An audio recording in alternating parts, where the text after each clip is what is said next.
오늘 로마서 4장 18절에서 25절 말씀 가지고 알고도 믿는 믿음이라는 제목으로 하나님의 은혜 함께 나누고자 하는데요.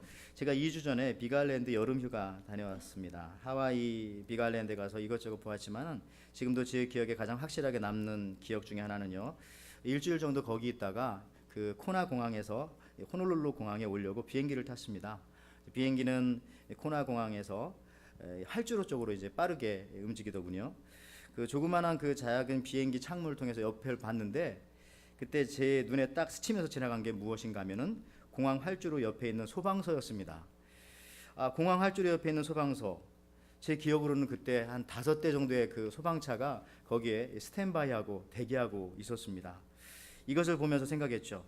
소방차가 5명이면 직원이 몇 명이나 될까? 그렇다면 이 코나 공항에 있는 소방차가 다른 곳으로도 출동을 할까? 활주로 옆에 있었기 때문에 출동하기가 어려웠을 것 같은데요. 그렇다면 그동안 코나 공항에 불이 났던 경우가 몇 번이나 있었을까? 이런 생각을 하게 되었습니다. 제 생각으로는 아마 코나 공항에서 비행기가 이착륙하면서라든지 불이 거의 나지 않았잖아요. 우리 기억으로도. 순간 저는 그런 생각을 했죠. 저런 것을 낭비라고 할 수 있을까? 10년 동안 한 번도 출동하지 않았지만 소방차 5대가 항상 저렇게 대기하고 있는 저 소방서. 여러분들은 어떻게 생각하십니까? 그런 것이 낭비라고 할 수 있을까요? 이 흰 고래를 잡는 소설인 그 모비딕이라고 하는 영화로도 만들어진 소설인데요. 사람들은 고래 잡는 배를 타고 고래를 쫓고 있습니다. 선원들은 거친 바다를 이기려고 힘을 다해서 지금 노를 젓습니다. 그러나 거기 아무 일도 하지 않고 서 있는 한 사람이 있습니다. 마냥 가판에 서서 조금도 움직이지 않으면서 서 있는 그 사람이 바로 작살잡이 하포너라는 사람이죠. 고래가 나타나면 결정적인 순간에 작살을 고래에다가 내리꽂으려는 사람입니다. 이 작살잡이는 아주 비생산적인 사람처럼 보입니다. 그러나 결정적인 때가 왔을 때 정확하게 작살을 내려꽂기 위해서 그는 꼭 필요한 사람이고 다른 일을 절대로 해서는 안 됩니다. 신앙생활이라는 것이 이와 같은 것이 아닐까요? 때로는 시간을 낭비하는 것처럼 보이고, 그렇지만은 가장 효과적인 투자, 가장 해야 할 우리 인생의 투자가 아닐까요? 원래 그 소중한 것들은 잘 보이지 않습니다. 컴퓨터에서도 가장 소중한 하드디스크나 램이나 CPU나 이런 중요한 것들은 다 컴퓨터 깊은 곳에 숨겨져 있죠. 자동차 엔진도 자동차에서 제일 중요하지만은 바깥으로 나와 있지 않습니다. 보이지 않는다고 해서, 또 활동하지 않는다고 해서 그것이 필요 없는 것은 아니라는 것이죠. 저도 가끔 교회에서 잘 안 보일 때가 있는데, 그렇다고 해서 제가 필요 없는 사람은 아닌 것 같고, 저는 이제 미네르바의 부엉이처럼 밤에만 활동을 많이 합니다. 열심히 기도한다고 그렇게 이해해 주시기 바랍니다. 가끔 우리 TV에서 보면은요, 10년 또 내지는 한 15년 식물인간으로 있는 아내를 위해서 혹은 남편을 위해서 극진히 보호하는 어떤 그 내용의 다큐멘터리 같은 것을 볼 때가 있습니다. 가족들에게는 쓰러져 있어 아무것도 하지 못하는 그런 분들, 살아있다는, 그러나 그 자체로 그 가족들에게 힘이 되기 때문에, 또 의지가 되기 때문에 그렇게 보호하는 거 아닐까요? 최근 그 한국의 그 삼성그룹에서도 이건희 회장이 죽었다고 하는 소문이 그 찌라시로 막 소문이 퍼지기 시작했어요. 그러니까 이제 경찰에서 수사를 나섰죠. 죽지 않았는데 왜 죽었다고 했느냐? 왜냐하면 그 한 사람이 죽느냐 살아 있느냐에 따라서 삼성의 그 주가가, 그 가치가 굉장히 올라가고 떨어진다고 합니다. 신문에 의하면 12조 원 정도가 그 당시 이제 출렁이었다고 하는데요. 엄청난 액수죠. 아무것도 안 하는 것 같지만 그냥 존재만으로도 가치가 있는 그런 사람이죠. 이와 같이 믿음은 우리의 삶의 본질입니다.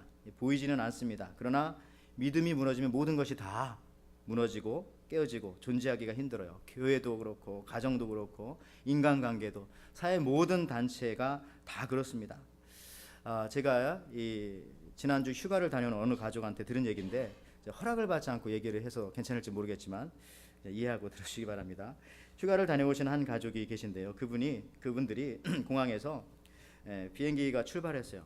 이륙을 하려는 동시에 쿵 하면서 다시 떨어졌는데 번개가 맞은 줄 알았다고 그렇게 말씀하시더라고요. 다행히 높이 올라가지 않았기 때문에 비행기는 다시 쿵 하고 떨어져서 다시 돌아와서 수리를 했다고 합니다.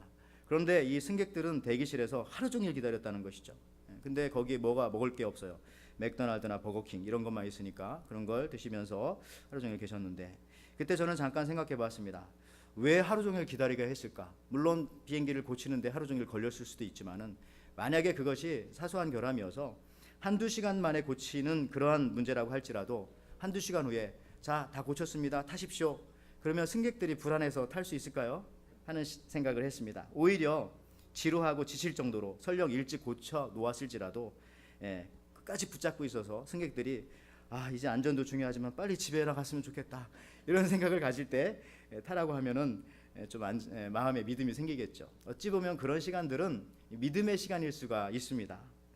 참 믿음이라는 것이 신기합니다. 여러분 하와이 처음 오셔서 택시를 탔는데 택시 운전하시는 분한테 몇 년 동안 이 일을 하셨습니까? 물어봤더니 예, 어제 시작했습니다. 그러면 좀 마음이 불안하지 않겠습니까? 그런데 이제 물어봤더니 저는 택시 운전만 30년째 하고 있습니다. 그러면 그런 분이 운전하시는 차를 타면 또 느낌도 다르고 좀 믿음이 간다라고 하는 것이죠. 그러니까 이제 분명히 존재합니다. 믿음이라는 것은. 그리고 그 믿음은 우리에게 어떤 그 평안함과 또 힘과 그런 것들을 우리한테 주죠. 오늘 믿음이라는 것에 대해서 살펴보기로 하는데요. 믿음은 보이는 것은 아닙니다. 그렇지만 믿음으로 우리는 살아갑니다. 믿음이 없으면 다시 말씀드리지만 모든 것이 허물어져요. 저도 자녀를 기르지만은 자녀와 부모 사이에 믿음이 없어지면요, 애가 늦게까지 방에다가 불을 켜놓고 있어도 자식을 믿으면 얘가 공부하겠거니, 근데 믿지 못하면 늘 열어보게 됩니다. 얘가 공부를 하나, 게임을 하나, 아니면 딴짓을 하고 있나. 여러분들 의심이 가면 늘 남편의 핸드폰을 검사해야 하지 않습니까? 최근에 인터넷에 나온 그런 건데 믿거나 말거나 하지만 바람피는 남편의 행동 몇 가지가 있더라고요. 쭉 있는데 그 중에 몇 가지. 핸드폰에 비밀번호를 갑자기 장착한 경우, 그 다음에 전화는 오는데 자주 안 받는 경우, 또 핸드폰을 엎어놓는 경우, 또 주말마다 차를 타고 나가는데 마일리지가 한 30마일, 40마일 늘 넘는 경우, 또 여행 가서 자꾸 화장실에 자주 가는데 문자를 보내려고 그런 경우, 또 한국 TV 중에 무슨 사랑과 전쟁이라고 하는 그 가족 그런 드라마 같은 거 있죠. 그걸 보고서 남편이 남자 편만 계속 드는 겁니다. 그런 경우, 또 주위의 친구 부모님들이 자꾸 소천하시는 경우, 그런 경우. 여러분 이거는 그렇다는 것이 아니라 그런 얘기가 있다는 것이죠. 믿음이 중요합니다. 여러분 믿음이 무너지면 다 무너지는 거죠. 특히 오늘 이 믿음에 대해서 말씀하시면서 믿음의 조상인 이 아브라함의 믿음에 대해서 말씀을 하시는데요.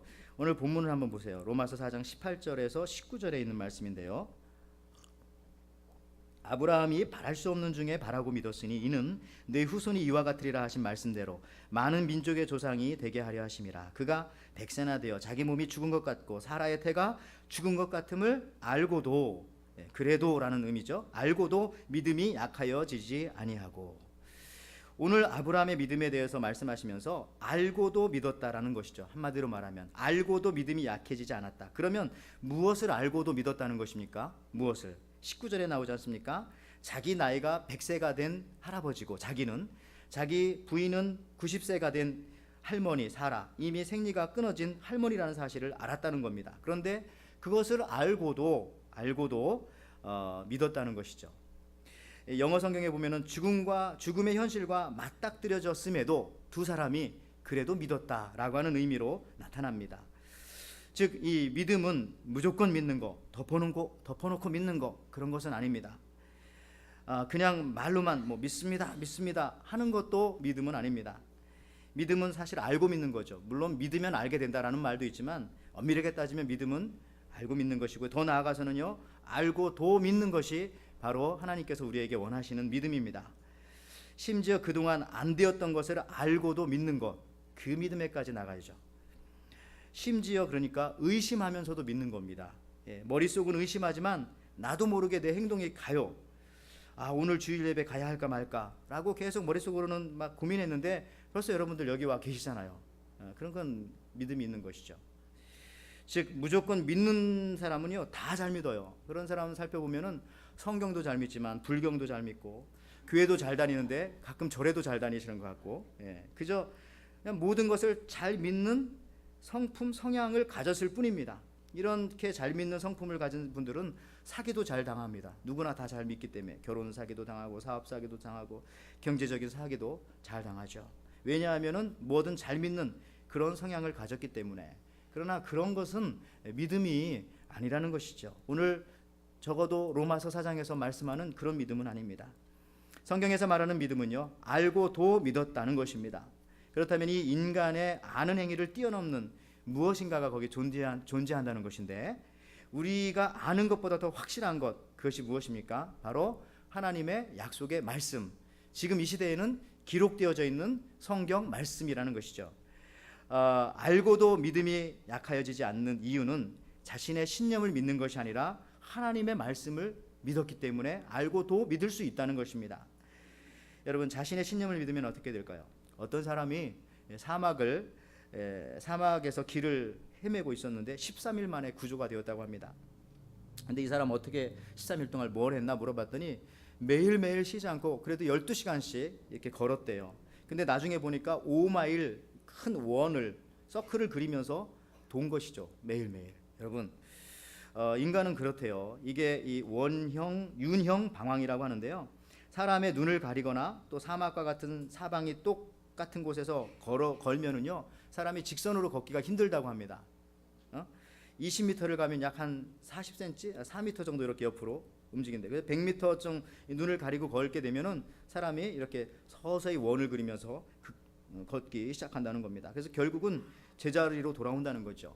이런 현상을 윤형 방황, 또 원형 방황, 우리 조윤영 집사님도 계신데 그런 거 아니고 윤형 방황이라고 합니다. 여러분, 그 이유를 어떤 사람이 이러더라고요. 사람이 콩팥이 두 개가 있는데 그 무게가 달라가지고 계속 걸으면 이게 한쪽으로 기울면서 뭐 원을 그린다 하는데, 역시 이것도 믿거나 말거나 하죠. 이것은 사막에서 길을 잃었을 때 이 윤형 방황을 하지 않는 방법이 몇 가지가 있습니다. 그 중에 한 가지가, 첫 번째, 잠시 멈추는 겁니다. 걸어가다가 잠깐 멈췄다 걸어가고, 또 걸어가다가 잠깐 멈췄다 걸어가고, 그러면 그래도 그런 대로 직선으로 가게 되는 것이고요. 또 멈추면서 또 지도와 나침판을 본다면 더 확실하게 되겠죠.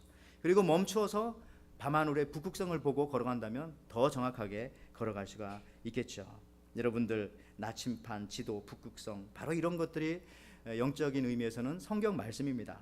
하나님의 말씀을 보고 가면 방황하지 않습니다. 여러분, 열심히 살았는데 항상 왜 나는 그 자리일까라고 생각한다면 혹시 우리가 윤형 방황을 하고 있는 것은 아닌가 생각해 볼 수도 있는 것이죠. 지난주 수요 예배 때에 죄에 대해서 말씀을 나누었습니다. 우리 믿는 사람에게는 죄가 무엇일까 하는 것이었죠.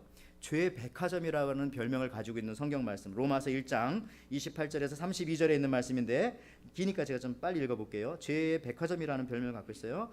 또한 그들이 마음에 하나님 두기를 싫어하며 하나님께서 그들을 상실한 마음대로 내어버려 두사 합당하지 못한 일을 하게 하셨으니 곧 모든 불의, 추악, 탐욕, 악의가 가득한 자요, 시기, 살인, 분쟁, 사기, 악독이 가득한 자요, 수근수근하는 자요, 비방하는 자요, 하나님께서 미워하는 자요, 능욕하는 자요, 교만한 자요, 자랑하는 자요, 악을 도모하는 자요, 부모를 거역하는 자요, 우매한 자요, 배약하는 자요, 무정한 자요, 무자비한 자라.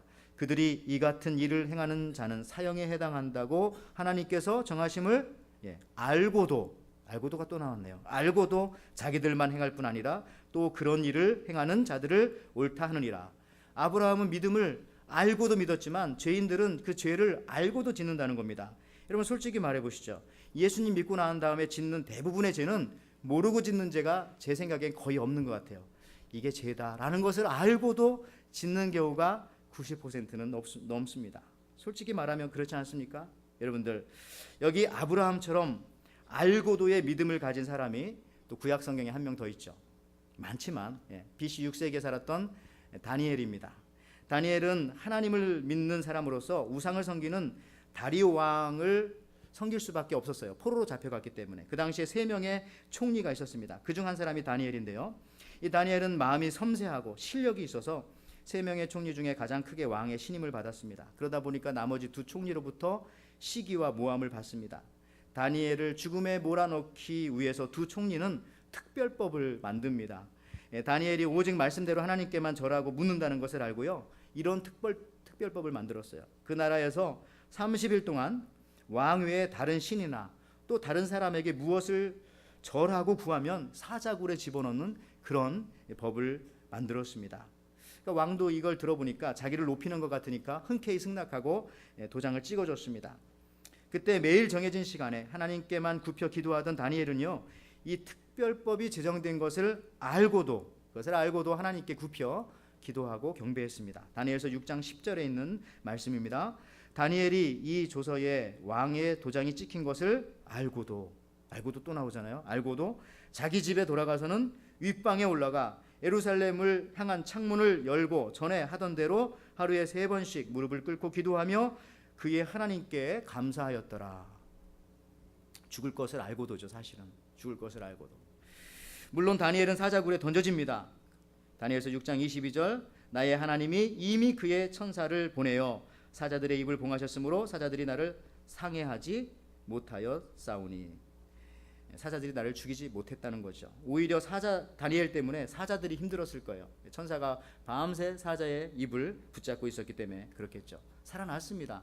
알고도 믿는 그 믿음 하나님께서 그냥 저버리시지 않으신다는 것이죠. 그러면 알고도 믿는 신앙 어떻게 가질 수 있는가? 제가 계속해서 반복하지만 상황과 처지가 온전하지 못하다는 것을 알고도 믿는 이 믿음 어디로부터 오는 것입니까? 바로 하나님의 약속의 말씀을 믿는 그곳으로부터 온다는 거죠. 제가 지난주 그 영성 수련회에 참석을 했었습니다. 저와 우리 전수사님과 두 분의 청년과 같이 참석했었는데 영성 수련회에 참석해 봤더니 필립 얀시라는 분이 오셔서 강의를 하셨어요. 이 필립 얀시는 기독교 베스트셀러 작가입니다. 그분이 쓰는 책마다 다 히트를 치고요. 이번 강의를 들어보니까 정말 설교도 잘 하시더라고요. 삶의 현장에서 또 역사 속에서 문화 속에서 어떻게 그렇게 예를 잘 끄집어내서 그렇게 말씀과 연결을 시키는지 참 신기할 정도였는데요. 그분의 책 아무도 말해주지 않는 것들에 보면은 다음과 같은 이야기가 있습니다. 미국의 핵 잠수함이었던 그 트레저라고 하는 그 잠수함이 1960년대 사고로 바닷속 깊은 곳에 가라앉아 버렸습니다. 깊은 바닷속은 여러분 수압이 매우 높습니다. 그래서 다른 배는 못 들어가고 이 쇠구슬처럼 생긴 두껍고 아주 작은 잠수정만이 그 안에 저렇게 들어갈 수가 있습니다. 이 강철구 잠수정이 깊은 바닷속에 서서히 들어갔어요. 정말 깊은 곳에 가봤더니 깜짝 놀랐어요. 가라앉은 잠수함을 봤거든요. 근데 잠수함이 수압에 의해서 다 찌그러져 있고 뭐 그런 상태를 본 거죠. 그런데 또 한 가지 거기서 이 잠수정을 탔던 사람이 바깥을 보면서 놀란 것이 한 가지가 있습니다. 그것이 뭔지 아십니까? 어떻게 이 깊은 바닷속에서 물고기들은 저렇게 나릇나릇한 그 지느러미를 흔들며 저렇게 살아갈까? 그 옆에는 그 무시무시한 잠수정이 찌그러져 있는데 쇠도 납작하게 찌그러뜨리는 이 높은 압력을 어떻게 저 물고기들은 견딜 수가 있을까? 참 하나님의 창조 섭리가 대단하죠. 여러분 그 이유가 무엇일까요? 그 이유는요, 물고기의 안의 압력과 물고기 바깥의 그 압력이 같다는 것입니다. 즉 외부의 압력과 내부의 압력이 같기 때문에 유유히 헤엄쳐 다닐 수 있었던 것이죠. 그 물고기는. 그러니까 믿음을 갖기 어려운 그 환경과 고난이 그 외부 압력이라고 한다면은 우리 속에 영적인 것이 없고 공허한 사람은요, 외부에서 압력이 가해올 때에 이게 찌그러지죠. 이 안에 아무것도 없으니까. 그러나 예수님을 믿는 사람들은 그 속에, 이 속에 말씀의 능력이 있고 기도의 능력이 있고 성령의 능력이 있기 때문에 바깥에서 어떤 압력이 다가와도 압력이 같기 때문에 찌그러지지 않고 살아남을 수 있다라고 하는 사실입니다. 그 속에 하나님의 말씀으로 가득 차 있으면 여러분 괜찮습니다. 그래서 어떤 사람의 속에 무엇이 있는지 바깥에서 이 압력을 조금만 가해보면 쉽게 알 수가 있어요. 그 속에 뭐가 들어있는지, 아니면 아무것도 안 들어있는지. 여러분 말씀이 그 속에 없으면 힘든 환경을 알고 실망하고 포기하고 떠나버리게 됩니다. 그래도 알고도의 믿음이 거기서 안 나온다는 거죠. 그러나 말씀이 우리 속에 꽉 차 있으면은, 하나님의 약속의 말씀이 우리 속에 꽉 차 있으면은 끝까지 버텨 그래도의 믿음, 알고도의 믿음을 우리가 갖게 됩니다. 믿음이 있으면 그래서 어떤 환경도 이겨내게 되는 거죠. 알고도 믿음이 약해지지 않았더라. 알고도 믿었더라. 그 예를 좀 들겠습니다. 성경을 읽다 보면 이런 말씀이 많아요.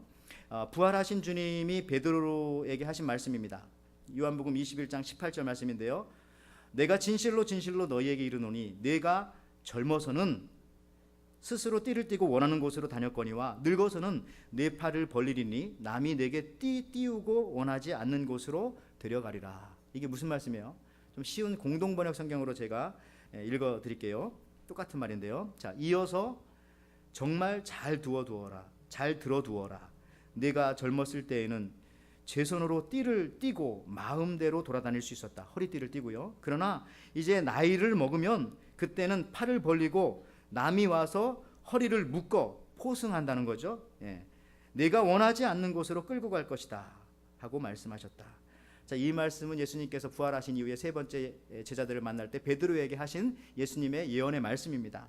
이 무슨 말입니까? 젊어서는 네가 네 맘대로 돌아다녔지만 나이가 먹어서는 순교할 거라는 겁니다. 잡혀서 끌려가서 예수 믿는다는 이유 때문에 어디론가 감옥에 들어갈 것이고 또 그곳에 가서 순교할 것이다 라고 그렇게 말씀해 주는 것이죠. 그런데 여러분, 아이러니컬하게도 베드로는 이 말씀 속에서 이 단어를 붙잡아요. 뭡니까? 늙어서는. 네가 늙어서는. 무슨 말이죠? 그럼 젊어서는 죽지 않는다는 거죠. 무슨 일을 해도 젊어서는 죽지 않아요. 어디서 떨어져도 죽지 않고, 총을 맞아도 죽지 않고, 불에 들어가도 죽지 않고. 그러니까 다음 대학에 젊어서는 아마 선교를 했을 것 같아요. 왜? 네가 젊어서는 돌아다니지만 늙어서 그때 순교할 것이다 말씀하셨기 때문에 젊어서는 그가 사방팔방 다니면서 주의 복음을 담대하게 전했겠죠. 참 아이러니컬하지 않습니까? 이런 말씀이라도 우리 속에 있으면은 우리가 그 믿음을 가지고 우리 인생을 담대하게 살 수 있다는 것이죠. 같은 예로 바울도 마찬가지입니다. 한 번은 바울이 지중해에서 배를 타고 가다가 유라쿨라라고 하는 큰 태풍을 만납니다. 그때 배가 표류한 지 3일이 되었어요. 태풍이 가라앉지 않으니까 배에 있던 모든 것을 다 버립니다. 여러 가지 기구를 버리고 심지어 먹을 양식까지 다 버려서 배를 가볍게 합니다. 근데 배가 그 이후로도요 14일을 계속해서 태풍은 없어졌지만은 지중해 가운데 표류해 다닙니다. 14일 동안 아무것도 안 먹으니까 얼마나 힘들겠습니까? 배에 있는 모든 사람들은 이제 우리가 죽음을 맞이했다. 물도 없고 이제 다 죽는구나 라고 생각했을 때에 바울이 그들에게 두려워하지 말라고 합니다. 그러면서 이런 말을 하죠. 사도행전 27장 24절에서 25절에 있는 말씀입니다. 예수님께서 바울에게 해주신 말씀인데요. 바울아 두려워 말라. 내가 가이사 앞에 서야 하겠고 또 하나님께서 너와 함께 항해하던 자를 다 내게 주셨다 하였으므로 그러므로 여러분이여 안심하라. 나는 내게 말씀하신 그대로 되리라 하나님을 믿노라. 이게 무슨 말입니까?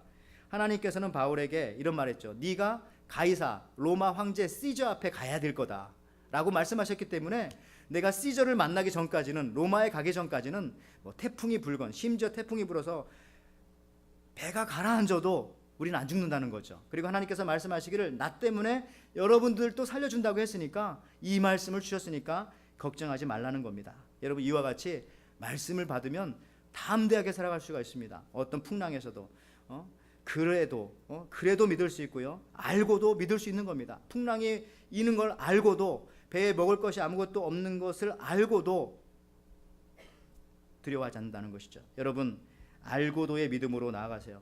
그러니까 이걸 또 이렇게 우리가 적용할 수도 있어요. 교회가 온전하지 못해요. 우리 에덴교회도 온전하지 못합니다. 맨 우리 허점투성이고요. 그러나 그것을 알고도 교회 나오라는 거죠. 믿으라는 거죠. 이런 걸 알고도 하나님 믿는 것을 포기하지 마세요.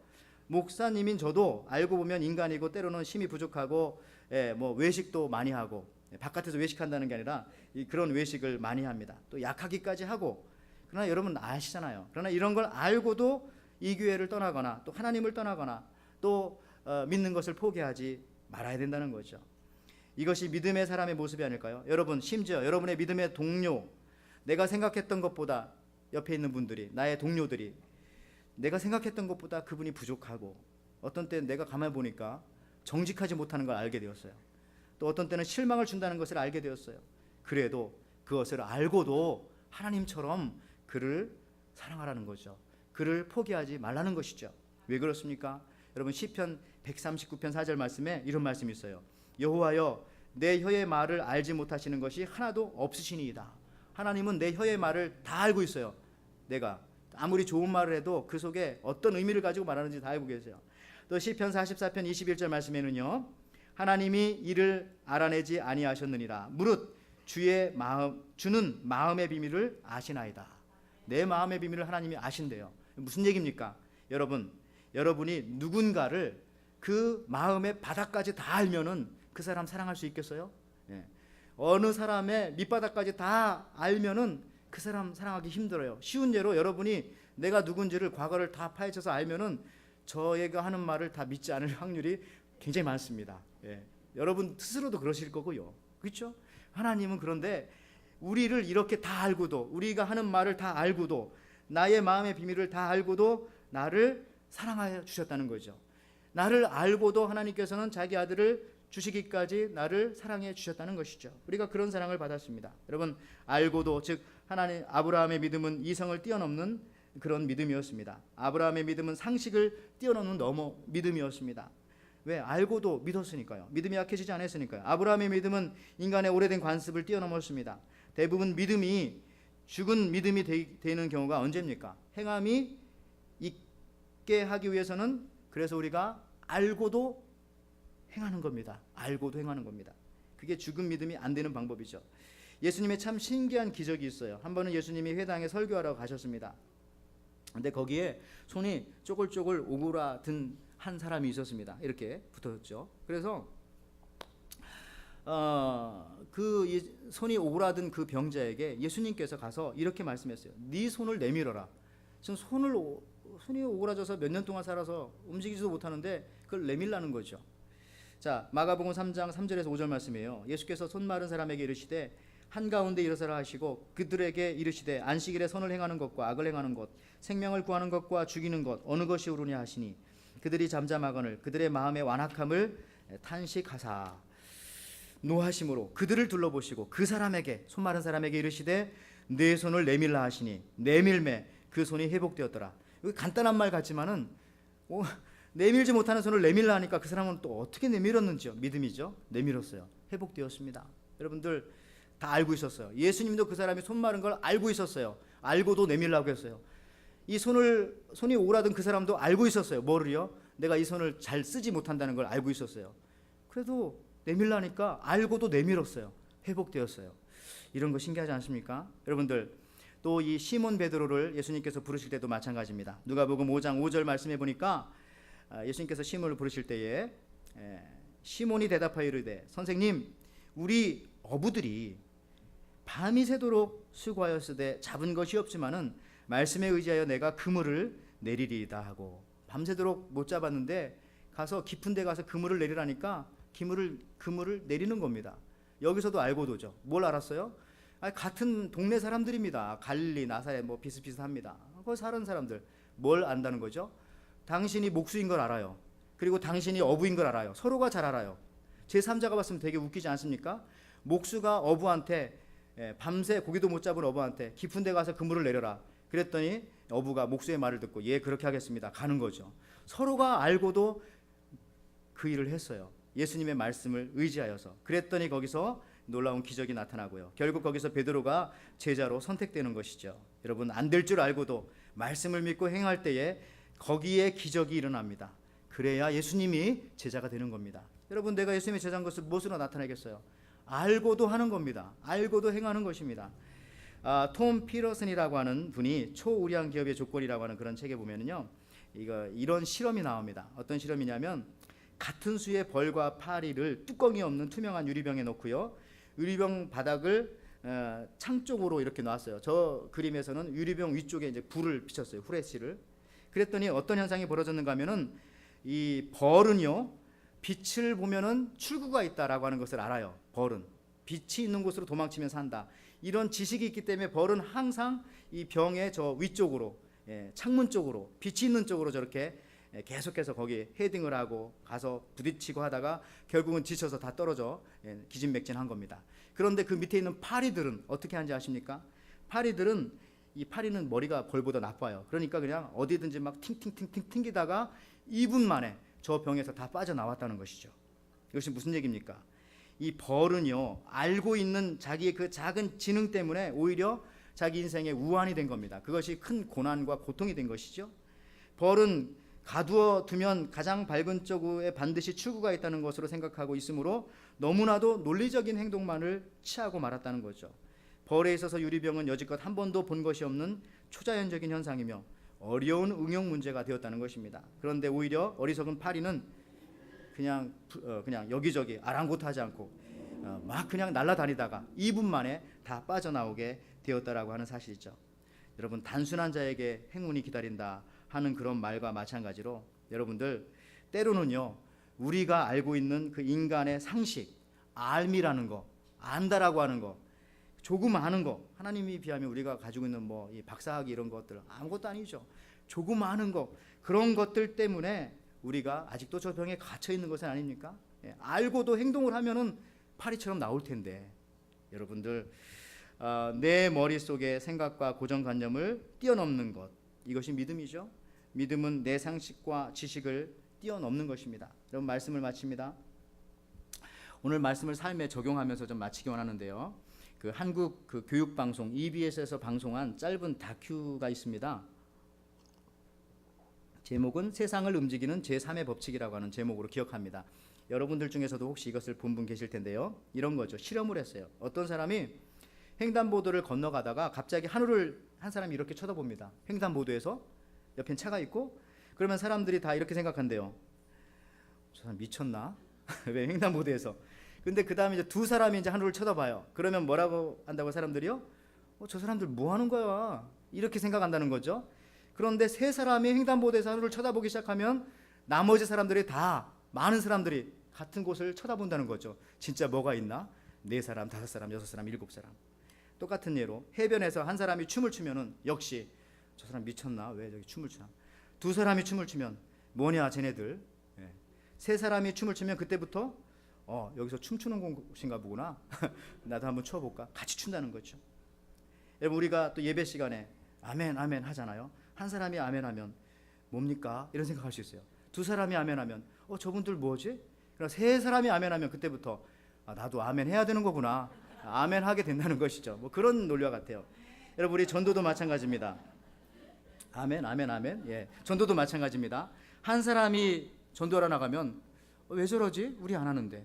예, 두 사람이 전도하러 나가면 저분들 뭐야? 근데 세 사람이 전도하러 나가면 그때부터 전도하는 거구나. 나도 나가야지. 이렇게 된다는 거죠. 우리 이제 그동안 전도대가 열심히 수고하셨습니다. 이제 한 사람만 더 붙으면 그런 역사가 나타날 줄 믿는데, 여러분, 믿음도 그렇습니다. 알고도 믿는 사람, 인간의 상식으로는 도저히 안 될 줄 알고도 믿는, 믿음이 약해지지 않는 사람이 한 사람, 두 사람, 세 사람, 우리 믿음의 공동체 가운데 만들어질 때, 그런 친구들을 사귈 때 말씀을 들으며 큐티를 하면서, 교회는, 여러분의 교회는, 여러분의 직장은, 여러분의 가정은, 여러분의 삶은 달라집니다. 이제 사랑방도 이번 주부터 시작합니다. 큐티도 이미 시작했어요. 우리 목회자들도 이제 저와 이성희 전사님, 또 그 전에 물론 장영희 전사님도 계셨지만 이제 또 한 분이 오셔서 또 세 사람이 되었습니다. 여러분, 알고도, 여러분, 누가 억지를 부리는 것을 알고도 아브라함처럼 그 믿음을 가졌다면 그냥 이해해 주시기 바랍니다. 나를 미워하고 저주하는 것을 알고도 그냥 사랑해 주시기 바랍니다. 우리도 알고도의 사랑을 받았잖아요. 내게 손해를 입히고 엉뚱한 말을 하고 다닌다는 것을 알고도 그냥 용서하시기 바랍니다.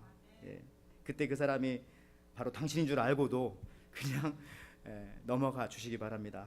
예. 알고도 기도하고 알고도 예배하고 안 되는 줄 알고도 믿음으로 여러분 시도할 때 아브라함이 받은 큰 축복을 받을 줄 믿습니다. 두 가지 축복이죠. 땅을 주시고 자손을 주시고 미래를 주시고, 여러분들 그럴 때에 여러분들의 미래가 모래알처럼 충만하고 하늘의 별처럼 밝아지는 귀한 아브라함의 축복을 받아 누리실 줄 믿고, 그렇게 되시는 여러분들 되시기를 주님의 이름으로 축원을 드립니다. 아멘.